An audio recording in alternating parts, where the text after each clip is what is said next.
നരഭോജ കടുവക്കായി തെരച്ചിൽ നടക്കുന്നതിനിടെ വനമന്ത്രി A K Saseendran പാട്ടുപാടിയതിനെതിരെ വിമർശനവുമായി K Muraleedharan. മന്ത്രി കേരളത്തോട് മാപ്പ് പറയണം.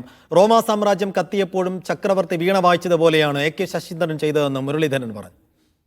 ചുപ്പ് ചുപ്പ് ചലന മേ ക്യാ രാഗ് ഹൈ ക്യോം ചുപ്പ് നാ സകേ പരമാത്മാ മേരി ആത്മാ കി ആവാസ് ഹൈ जरा सामने तो आओ चलिए. മുമ്പ് റോമാ നഗരം വെന്തിരിഞ്ഞപ്പോൾ നീറോ ചക്രവർത്തി വീണ വായിച്ചു എന്ന് കേട്ടു. അത് ഇന്നിപ്പോൾ കേരളത്തിൽ അത് നടപ്പാക്കിയത് നമ്മുടെ വനമന്ത്രി ശശീന്ദ്രൻ. ഒരു പാവം ആദിവാസി സ്ത്രീയെ കടുവ കൊന്ന് ആ കടുവ ഭീതിയിൽ ഒരു ജനത മുഴുവൻ വിറങ്ങലിച്ച് നിൽക്കുമ്പോൾ